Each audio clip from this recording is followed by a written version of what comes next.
Hello everyone. இந்த வீடியோவில் வந்து பேங்க் எக்ஸாம் ப்ரிப்பேர் பண்ணுறவங்களுக்கு ஒகாப்ஸ் வந்து யூஸ்ஃபுல்லாக இருக்கும் அப்படிங்கிற மாதிரி ஒரு சீரியஸ் ஆரம்பிச்சிருக்கேன். ஒகாப் சீரியஸ்னு சொல்லிட்டு ஆல்ரெடி ஏற்கனவே ஒரு சீரியஸ் நேற்று போட்டிருக்கேன். ஸோ அதில் ஒரு 20 to 25 வேர்ட்ஸ் ஒரு 10 மினிட்ஸ்க்குள்ளே சொல்லி கொடுத்துருக்கேன். வேணுங்கிறவங்க கொஞ்சம் செக் பண்ணி பார்த்து படிச்சுக்கோங்க, சரியா? இப்போது இது ரெண்டாவது சீரியஸு. இதுலேயும் ஒரு 20 to 25 வேர்ட்ஸ் அரவுண்டு சொல்லி கொடுத்துருவேன். நம்ம நேற்று பார்த்த வேர்ட்ஸை ஒரு ரிவிஷன் பண்ணிவிட்டு நம்ம இன்றைக்கி ஒரு 20 to 25 வேர்ட்ஸ் லேர்ன் பண்ணலாம். ஓகே, வீடியோக்குள்ளே போகலாமா? அதுக்கு முன்னாடி ஒரு ரிவிஷன்ஸ், ஒரு ரீகேப் மாதிரி கொடுத்துட்றேன். அப்ஸ்டியூஸ்னு ஒரு வேர்டு பார்த்தோம் இல்லையா போன வீடியோவில்? அப்ஸ்டியூஸ்னால் என்னது? ஒரு விஷயத்தை அண்டர்ஸ்டாண்ட் பண்ணுறதுக்கு எனக்கு ரொம்ப டிஃபிகல்ட்டாக இருக்குது. ஒருத்தர் சொல்லிக் கொடுக்குறாரு, ஆனால் அந்த சொல்லிக் கொடுக்குற விஷயம் எப்படி இருக்குது அப்படின்னா எனக்கு புரிஞ்சுக்கிறதுக்கு ரொம்ப கஷ்டமானதாக இருக்குது. ஸோ அதுதான் என்னது அப்படின்னா அப்ஸ்டியூஸ். அதாவது ஒரு தெளிவே இல்லை, எனக்கு கிளியராகவே புரியலை அப்படின்னு சொல்கிறோம் இல்லையா? ஸோ அதுதான் அப்ஸ்டியூஸ் இல்லையா? ஸோ அப்ஸ்டியூஸ் மாதிரி மீனிங் கொடுக்கக்கூடிய வேர்ட்ஸ் எதாவது இருக்கா அப்படின்னு கேட்டால் இருக்குது தான். என்னென்ன பார்த்தோம்? அப்ஸ்கியூர் பார்த்தோம், ஈசோடெரிக், எனிக்மேட்டிக், கிரிப்டிக், இன்காம்ப்ரிஹென்சிபிள். இந்த ஒரு 5 வேர்டு பார்த்தோமா? ஓகே, அதே இதுக்கு ஆப்போசிட் மீனிங் என்னவாக இருக்கும்? ஒரு விஷயத்தை நீங்கள் சொல்லிக் கொடுக்கறது எனக்கு புரிஞ்சுக்கிறதுக்கு ரொம்ப டிஃபிகல்ட்டாக இருக்குது அப்படின்னா அது அப்ஸ்டியூஸ். அதுக்கு ஆப்போசிட் மீனிங் என்னவாக இருக்கும்? எனக்கு புரிஞ்சுக்கிறதுக்கு ரொம்பவே ஈஸியாக இருக்குது நீங்கள் சொல்லிக் கொடுக்கறது. அதுதான் ஆப்போசிட் மீனிங்கு. ஸோ அதாவது இது தமிழில் சொல்லணும்னா வெளிப்படையான அப்படின்னு சொல்லுவாங்க. இன்னொன்று தெளிவாக சொல்லிக் கொடுக்குறாங்க, ரொம்ப கிளியராக சொல்லிக் கொடுக்குறாங்க. சரி, ஓகே. அதற்கு என்னென்ன வேர்ட்ஸ் பார்த்தோம்? Operand, distinct, evident, lucid, obvious. என்னென்ன வேர்டு பார்த்தோம்? Operand, distinct, evident, lucid, obvious. இந்த வேர்ட்ஸ் எல்லாம் பார்த்தோம் இல்லையா? அப்ஸ்டியூஸோடு சேர்த்து ஒரு 10 வேர்ட்ஸ் கற்றுக்கிட்டோம், கரெக்ட்? ஆமாம். அடுத்த ரெண்டாவதாக என்ன வேர்ட் சொல்லிக் கொடுத்தேன்? ஹாரண்டஸ்ன்னு சொல்லிட்டு ஒன்று சொல்லிக் கொடுத்தேன். ஹாரண்டஸ்ன்னு என்ன அப்படின்னா பயங்கரமான, அதாவது எக்ஸ்ட்ரீம்லி டெரிபிள், அப்படி இல்லைன்னா அன்பிளசன்ட் அப்படின்னு சொல்லி கொடுத்தேன். இந்த மாதிரி மீனிங் கொடுக்கக்கூடிய வேறு சில வேர்ட்ஸ் இருக்கான்னு கேட்டால் இருக்குதான். என்னென்ன வேர்ட்ஸ் பார்த்தோம்? ட்ரெட்ஃபுல், பயங்கரமான அப்படின்றது தமிழில் சொல்கிறதுக்கு இங்கிலீஷில் எப்படி சொல்லுவோம் அப்படின்னா ட்ரெட்ஃபுல். அதாவது ஹாரண்டஸ்க்கு மேலே இந்த மாதிரி வேர்ட்ஸ் எல்லாம் யூஸ் பண்ணிக்கலாம். ட்ரெட்ஃபுல், ஃப்ரைட்ஃபுல், அப்பேலிங், கிறிஸ்லி, கேஸ்லி, இதெல்லாம் நம்ம பார்த்தோம், கரெக்ட்? இதற்கு ஆப்போசிட் மீனிங் என்னவாக இருக்கலாம்? பயங்கரமான ஒரு விஷயம் நடந்திருக்கு, ஸோ அந்த இடத்துல ஆறுதல் கூறுற மாதிரி இருக்கணும். எப்படி? ஆறுதல் பண்ணுற மாதிரி இருக்கணும், சரியா? ஸோ அந்த இடத்துல ஆறுதல் அப்படின்னா அதற்கு என்ன மாதிரி வேர்ட்ஸ்லாம் இங்கிலீஷில் யூஸ் பண்ணலான்னா காம் பண்ணுங்க, பயந்து போயிருக்கவங்கள காம் பண்ணுங்க, காமிங், கம்ஃபோர்ட்டிங், நார்மல் நிலைக்கு கொண்டு வாங்க, கம்ஃபோர்ட்டிங் பண்ணுங்க, கன்சோலிங் பண்ணுங்க, பசிஃபையிங் பண்ணுங்க, சாட்டிஸ்ஃபையிங் பண்ணுங்க. அதான் ஆறுதல்.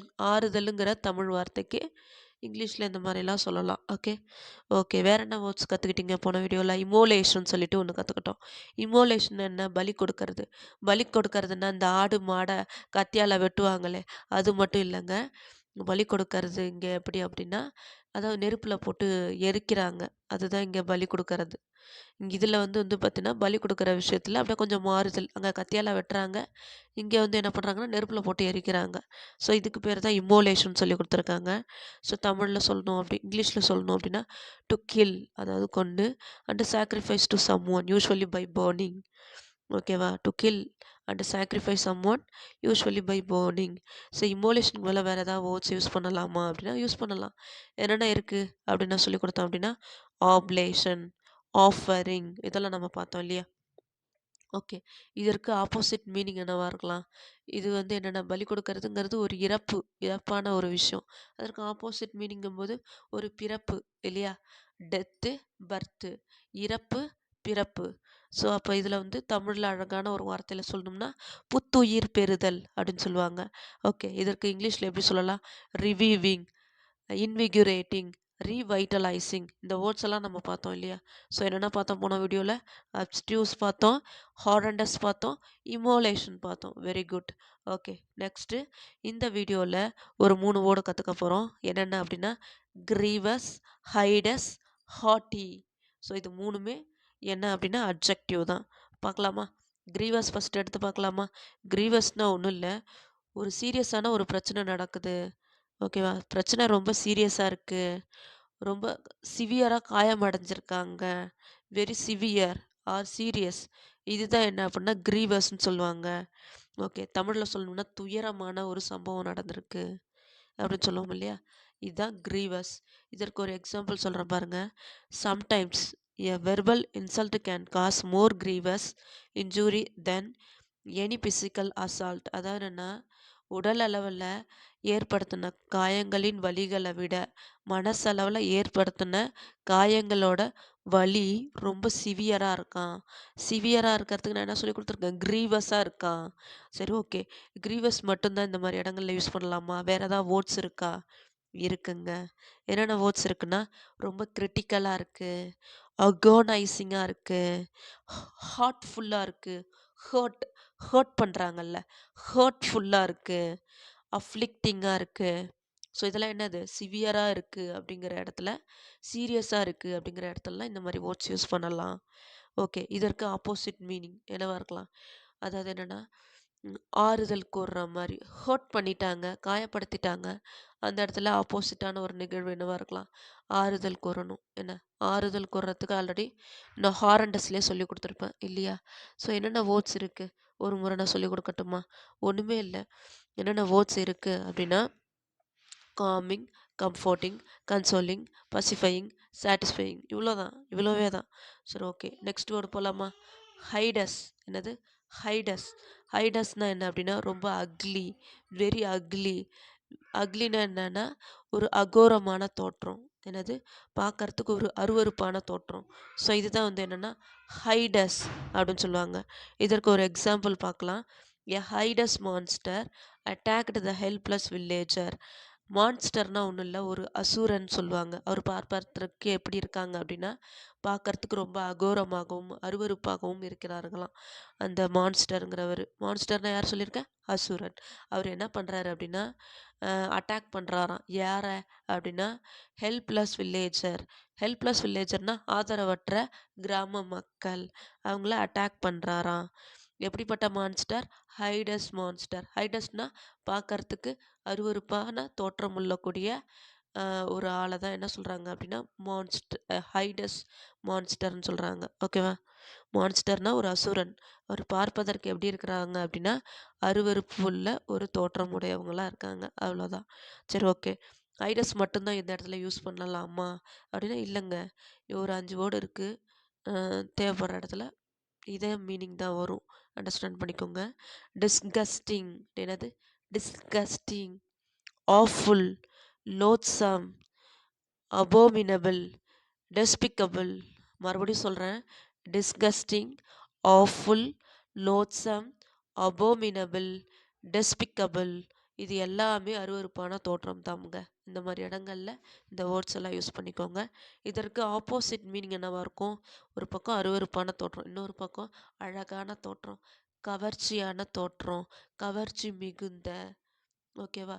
அருவருப்புக்கு ஆப்போசிட் என்னது? அழகான, கவர்ச்சி மிகுந்த. எப்படி சொல்லலாமா?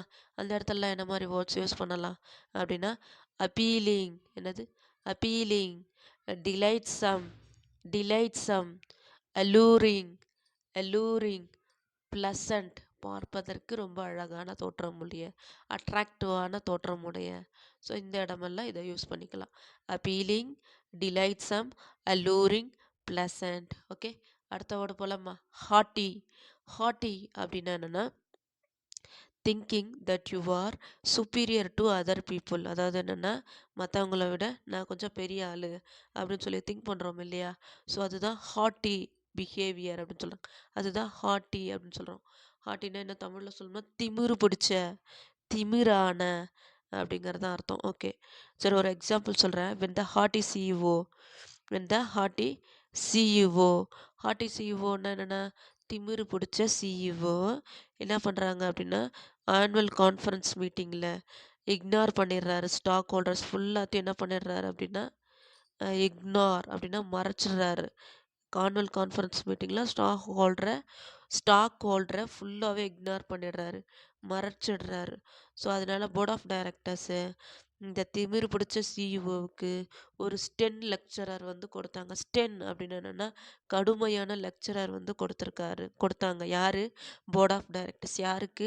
இந்த திமிரு பிடிச்ச சிஇஓவுக்கு. எதனால்? இந்த ஸ்டாக் ஹோல்டர்ஸை ஆனுவல் கான்ஃபரன்ஸ் மீட்டிங்கில் மறைச்சிட்டாரு, இக்னோர் பண்ணிட்டாரு. ஸோ அதனால் ஓகே. ஹாட்டி மட்டும்தான் யூஸ் பண்ணலாமா அந்த திமிரான அப்படிங்கிற இடத்துல? இல்லை, இன்னும் கொஞ்சம் வேர்ட்ஸ் இருக்குது, சொல்லிக் கொடுக்குறேன், கற்றுக்கோங்க. Okay. Arrogant, arrogant, conceited, conceited, supercilious, supercilious. அதுக்கு ஒரு இடியம் கூட இருக்குது இந்த திமிரான அப்படிங்கிறதுக்கு. On one's high horse, on one's high horse. இது மட்டும் இடியம்ப்பா, அதுக்கும் இதே மீனிங் தான், திமிரான. ஓகே. இதற்கு ஆப்போசிட் மீனிங் என்னவா இருக்கும்? ஒரு பக்கம் திமிரு பிடிச்சு நடந்துக்கிறாங்க, இதற்கு ஆப்போசிட் மீனிங் தன்னடக்கம் உள்ள. எப்படி? திமிருத்தனமே இல்லாமல், அதாவது ஒரு தன்னடக்கம் உள்ள, ஒரு பணிவோடு அப்படி சொல்கிறாங்கல்ல. ஸோ அதுதான் வந்து இதற்கு ஆப்போசிட் மீனிங்காக இருக்கும். அதற்கு என்னெல்லாம் வேர்ட்ஸ் யூஸ் பண்ணலான்னா, மாடஸ்ட், என்னது? மாடஸ்ட், ஹம்பிள், ஹம்பிள், அன்பிரட்டன்டியஸ், என்னது? Unpretentious. Okay. Down to earth, down to earth. ஓகேவா? ஸோ இதெல்லாம் வந்து பார்த்தீங்கன்னா தன்னடக்கம் உள்ள அந்த மாதிரி இடத்துல modest, humble, unpretentious, down to earth, இது எது வேணாலும் யூஸ் பண்ணிக்கலாம். ஓகே. ஓகே. ஓரளவுக்கு இந்த வீடியோவில் என்னென்ன வேர்ட்ஸ் கவர் பண்ணியிருக்கோம். அப்ஸ்டியூஸ், இதெல்லாம் போன வீடியோவில் கவர் பண்ணோம் இல்லையா? அப்ஸ்டியூஸ், ஆர்என்எஸ், இமோலேஷன், இந்த 3 வேர்டும் போன வீடியோவில் ஃபுல்லாகவே தெளிவாக கவர் பண்ணியிருப்போம்.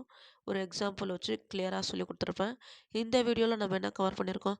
கிரீவஸ், ஐடஸு, ஹாட்டி, மொத்தமாக இதுவரையும் 6 வேர்ட்ஸ், 6 வேர்ட்ஸ் நம்ம கற்றுக்கிட்டோம் இல்லையா? இப்போ மொத்தமாக இந்த 6ஓட சேர்த்து எத்தனை வேர்டு கற்றுக்கிட்டோம்? கிட்டத்தட்ட 40 to 50 words, around 40 to 50 words கற்றுக்கிட்டோம். ஓகே. இந்த வீடியோ உங்களுக்கு பிடிச்சிருந்துச்சுன்னா ஒரு லைக் பண்ணிக்கோங்க. அண்டு தேங்க்யூ ஃபார் வாட்சிங் திஸ் வீடியோ.